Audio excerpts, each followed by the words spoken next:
Welcome to Monthly Math Moment, a podcast where we take a quick peek into the modern math classroom. I'm your host, Amanda McIntire. In this series, we're talking about math identity, or how we perceive our own ability to learn mathematics. Last episode, we talked about what math identity is and why is it important. Today, I am thrilled to be joined by some local teachers at different grade levels to talk about how they build positive math identity in their class. So I am super excited today to be joined by the amazing Rebecca Sanborn, a kindergarten teacher here at North Berwick Elementary School in North Berwick, Maine. Thank you so much for joining me. You're welcome. I know this is a little out of the norm, so I really appreciate it.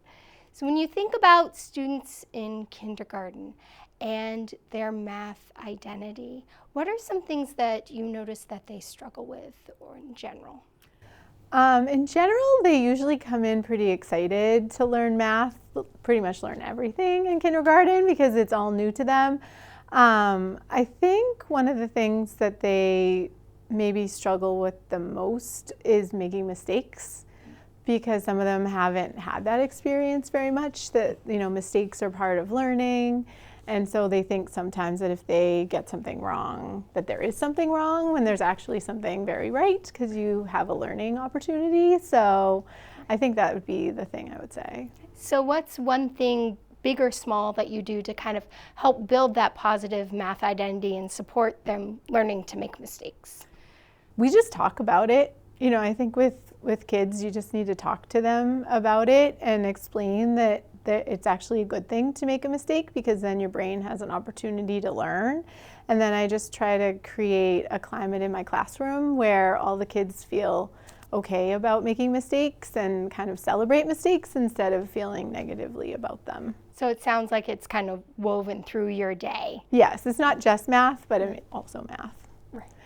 So if there was one thing that you wish, like if all of your parents were watching our podcast right now, what's one thing you wish that they would all know about math identity? I think partly it would be about making mistakes and talking with their own kids at home about how making mistakes is beneficial to your brain, and building new connections, and that if you get everything right, you're not able to make those new neurological connections in your brain. And I think you can do that with anything, but especially math, because I know in kindergarten kids usually feel pretty positive about learning, generally speaking, and math, but I know as kids get older they sometimes have a negative self-concept about math. And I think if it came from home and school, that things that are hard are good for you and that they're good for your brain, and it doesn't mean that you're bad at it. It just means that you just need more opportunities to keep working through it. Awesome. Thank you so much. You're welcome. I am so excited to be joined by the incomparable Rebecca Cosgrove, a third grade teacher here at Hanson School in Lebanon, Maine. Thank you for joining us. So when you think about your third graders and math identity, what's one thing that they struggle with? So one thing that third graders tend to struggle with right now is understanding there's multiple ways to get an answer.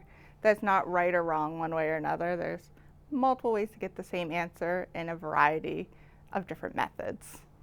So what's one way that you kind of promote a positive math identity in your classroom? Yeah, so I like to integrate math throughout the day in low pressure situations, like we like doing the Ask the Mysteries or the math read out loud, so everyone can participate without having that pressure of a math block. Mm-hmm. And then we also do our learn part of our lesson all together, so everyone can share their thinking.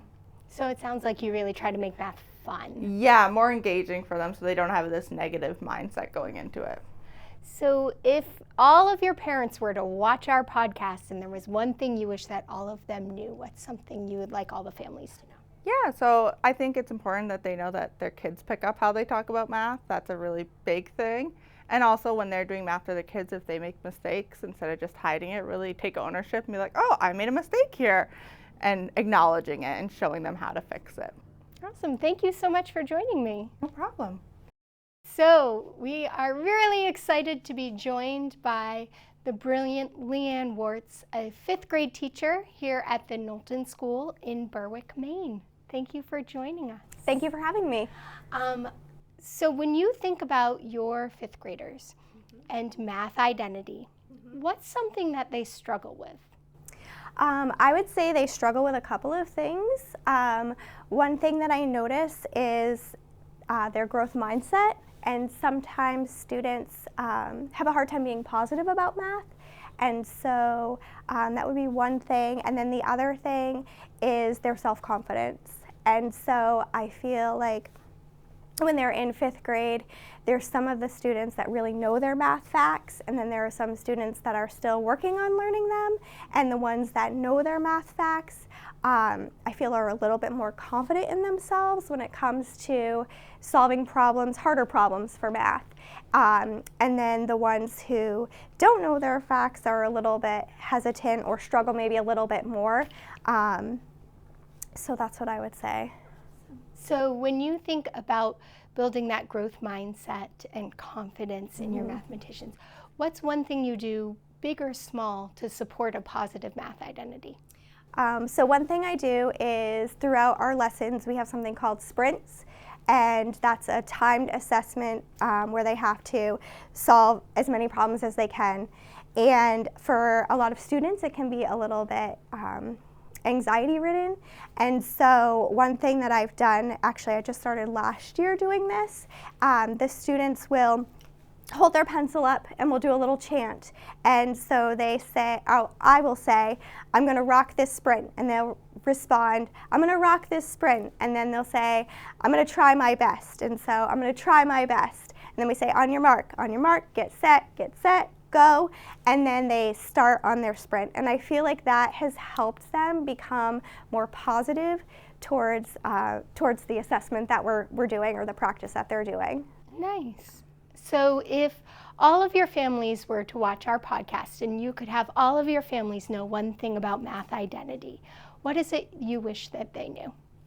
One thing that I wish that they knew is, and they may already know this too, that their kids are always listening and their kids are always watching, and so when they talk about math at home or they practice math at home, it's important for everybody in the household to be positive about math, because I feel like that really helps the kids when they come to school and have to solve the problems for math. Well, thank you so much. You're welcome. Thank you. I want to give a very special thank you to all the teachers who took a moment with us to talk about math identity. I was struck by how differently they described the struggles their students had, from kindergartners just learning to be okay with mistakes to fifth graders having trouble with overall confidence in math. Although each teacher had a different way of building positive math identities in their classroom, they all seemed to have a common message for families. You can help.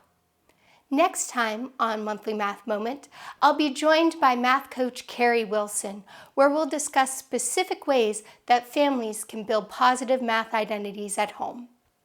Until next time, thank you for listening to this month's Math Moment.